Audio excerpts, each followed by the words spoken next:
Christmas time is a time for reflection. After 17 years in UK higher education, here are the 5 things I wish I had known.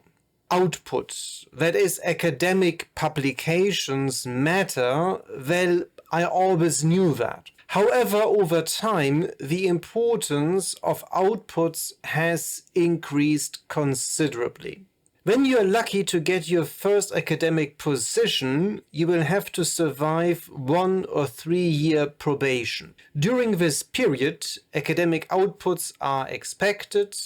The expected number and quality of outputs varies between institutions. If you have any questions, please leave a comment. I'm happy to provide some guidance as I have worked in various institutions. After probation is cleared, the fun continues as outputs are part of the Research Excellence Framework, or REF in short. This is not enough, as many institutions must submit additional reports focused on outputs and other metrics to obtain or sustain accreditation. To ensure that academics achieve the required outputs, several processes are in place, including annual reviews and other types of monitoring. In summary, there is a lot of focus on achieving academic outputs.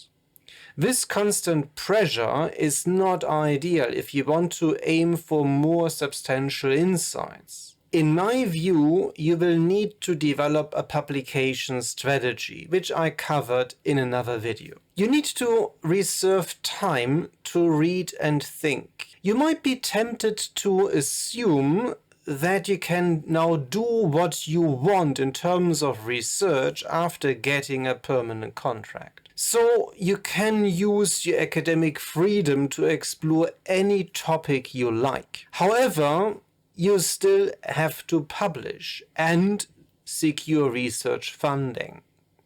To achieve that, your topic choice matters. Will you really pursue a risky venture, or do you go for low-hanging fruits? In spite of all the pressure to produce, I recommend doing some fun projects as well. This keeps you motivated. You need to maintain learning new skills. Admin roles are part of the job, honestly. It is very likely that you will, at one point in time, become an academic line manager or a head of a department or academic unit. These posts can be very challenging. Project or team management was much easier at McKinsey than in academia. In academia, you always feel like herding cats. Academics are very hard to manage. You lack the tools to be effective. You have a lot of responsibility but very limited power to make changes. You might also get a chance to move into senior management roles. This is a very big decision. This is really a career path decision. Do you want to be the best possible researcher, or do you want to climb the ladder and aim for leadership positions? Doing both at the same time is nearly impossible. Workload has increased over time. There is still a lot of flexibility, which is really great. But this lack of structure can also make it hard to define boundaries. Work is everywhere. You can never really stop. Your academic job tends to become a lifestyle choice. This is potentially dangerous for your mental and physical well-being in the long term. You have to try to find a balance. Much easier said than done, of course. I'm into calisthenics. I also like target shooting and walking. I need to get out and do something different. Finally, it is hard to ignore that activism has become a lot more dominant over time. To be clear, there are many good intentions. However, many initiatives increase the administrative burden. They become box-ticking exercises. Virtue signaling is very tempting.